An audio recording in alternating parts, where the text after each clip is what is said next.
beauty and to know a greater love. People say you're mad. Do you know that? You sing like birds? That's Sister Clare. She became a saint too. Father, I want to share my joy with you. Our treasures are in heaven, Father, not here on earth. Don't be a slave to these. Throw it all away. You understand the Holy Mother Church must punish those who subvert the established order. A man such as you is either criminal or something seeking the light. Father, I give you back everything that belongs to you. Your clothes, your possessions, your living too. His was the strength to build this world, and his was the courage to live in it.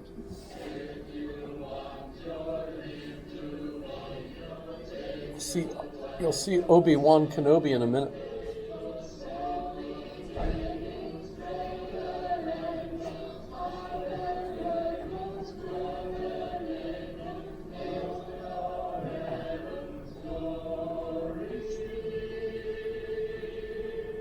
She becomes a nun. Now, Franco Zeffirelli has made his first film since Romeo and Juliet. A story of his time and our time. A motion picture that unites us all. In our obsession with original sin, we do often forget original innocence. He's the Pope in this movie. But you recognize Obi-Wan. There's no way I can look at Alec Guinness and not. That'd be impossible. What's the reason behind that friar top haircut? That seems so old. The tonsure, yeah, they do that on purpose, and it's not because it's natural. Although that might have been what led them to it. I don't know. But it's a sign of asceticism, that you're giving up. Hair is a very sensual thing by cutting it. Cutting her hair does away with a sexuality. You're giving it up. So there's a reason for that. There's a reason for wearing a veil in many Middle Eastern countries, Islamic countries. And it's not just the Quran. The Quran, and I should mention that by Francis of Assisi, we also have Islam available as another world religion, a religion of the book. And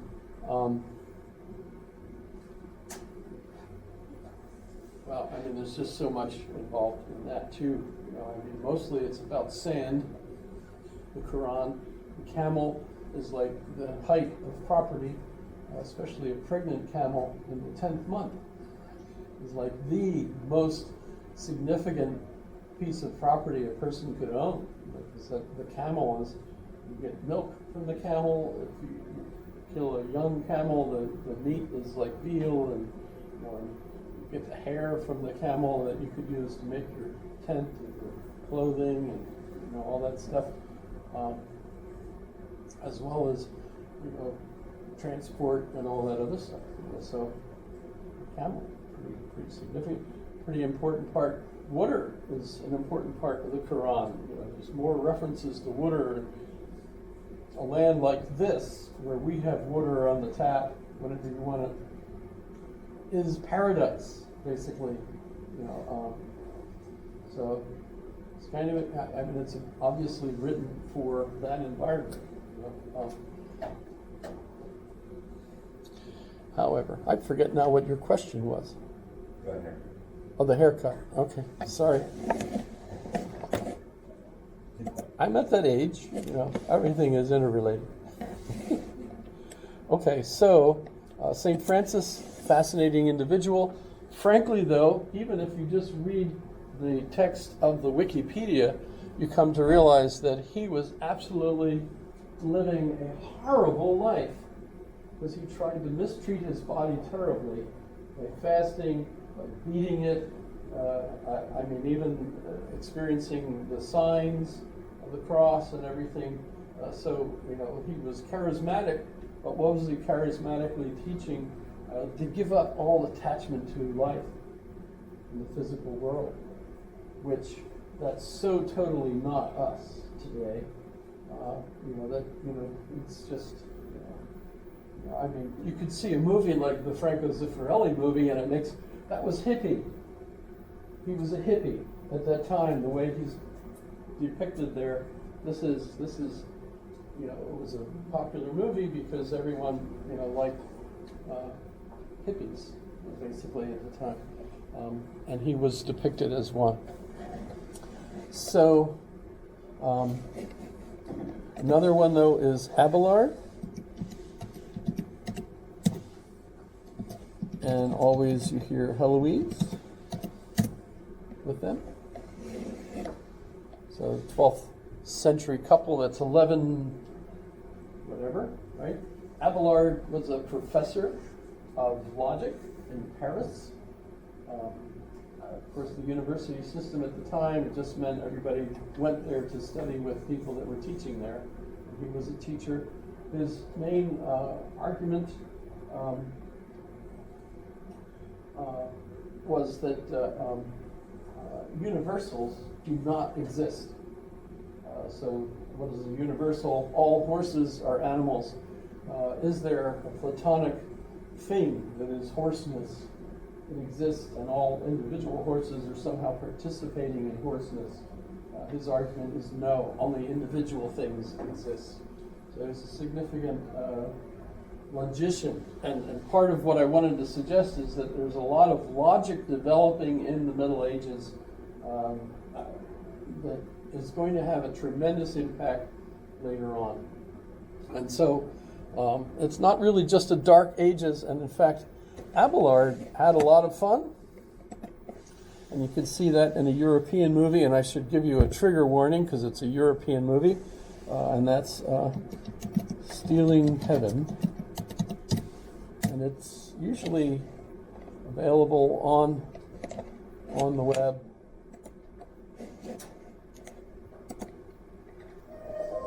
A distant past, a holy place, a time when a child of the country and a scholar of the cloth would light a fire to all that was forbidden.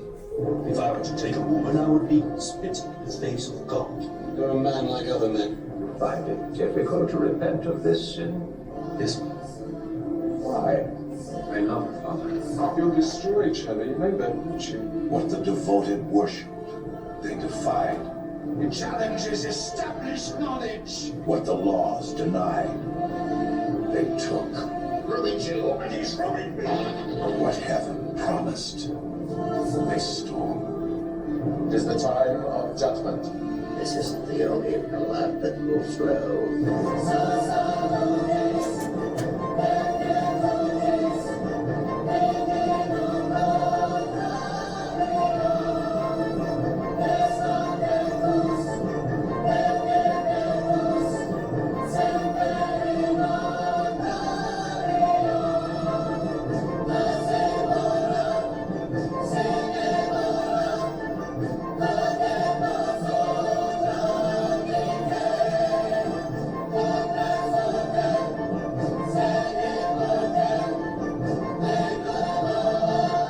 Stealing heaven. Forgive them, Father, for they have loved. Stealing heaven. So, I hope I gave you a good enough trigger warning there. Seems kind of a blatant opportunity to do that kind of thing, I suppose. But he was another example. And by the way, his memoirs, or his letters to Heloise, are in the library, in translation, of course. And so you can go and read the letters they wrote to one another. Because he was hired by the Baron, who was her, she was his ward. The Baron said, you can stay at the castle free of charge. You food and board or whatever, right? And in return, just teach my ward Heloise. And so he accepted, and of course they fell in love, so he taught her more than logic, and they ended up having a child, and I thought it was absolutely hilarious, but they named the child after the navigational instrument that they used at the time. What the heck was it called? Not the sextant.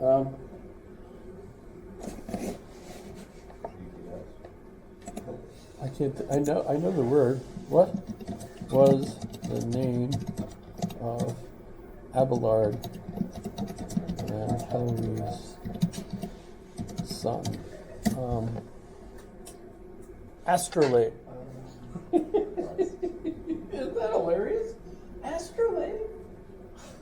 In any case, he ended up getting in trouble, obviously, with Baron. He refused to marry her because if he did, he couldn't teach any longer, and he didn't really have any way of living otherwise. So, and he continued to live in the castle, which, that's dumb, isn't it? And so one night, 4 men hired by the Baron came, and they removed what was considered by the Baron to be the offending part of Abelard, after which he decided, well, he might as well become a priest, which he wasn't before then. And then Heloise became a nun, and went to a convent. They were both in Normandy, but in any case, their letters tell you lots about what life was like for them. He sang. He didn't just preach. He was like a singer, very kind of popular. So they're interesting. And there's still another example of a Middle Ages person, and that's Hildegard.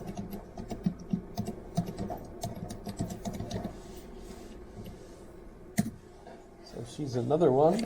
She was just a young girl when she started having visions, and her mother took her to the local bishop or priest, and they determined, yes, in fact, she's communicating with the Blessed Virgin Mary.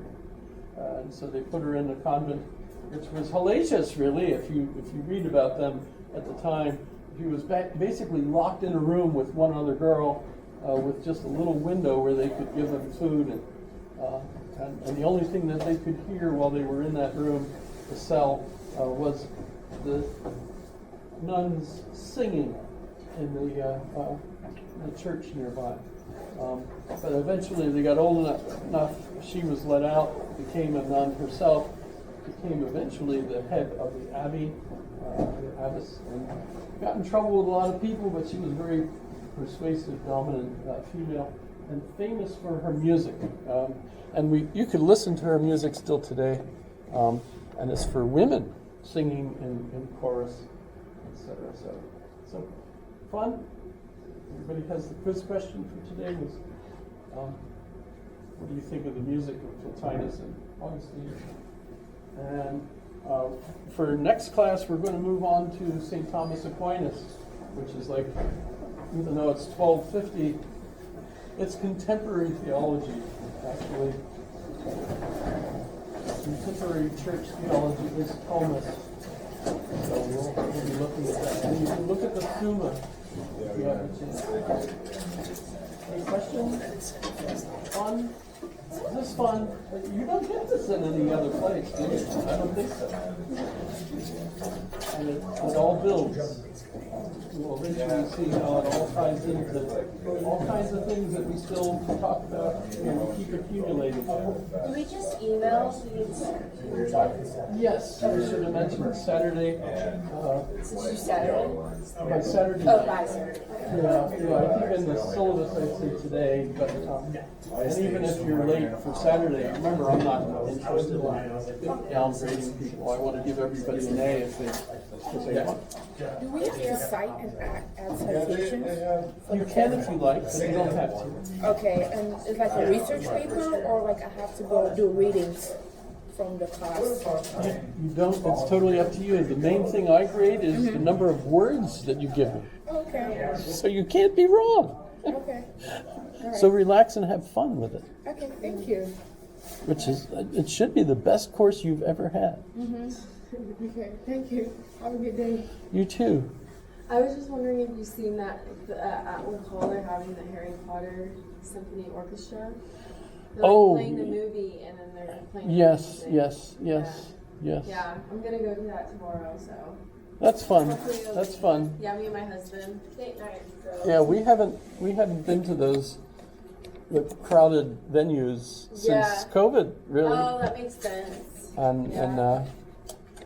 I mean, you know, I'm here in class, and Yeah. I go to some other things. Yeah. Donna doesn't. Oh, that makes sense. Yeah. So Well, I'll see how it is. But, yeah. all right, have a good day. Yes. Have a Yeah. good have a good weekend. You too. Are we off on Monday for those that? No, I don't think so. Because there's a it's the President's Day. Yeah, but I think so.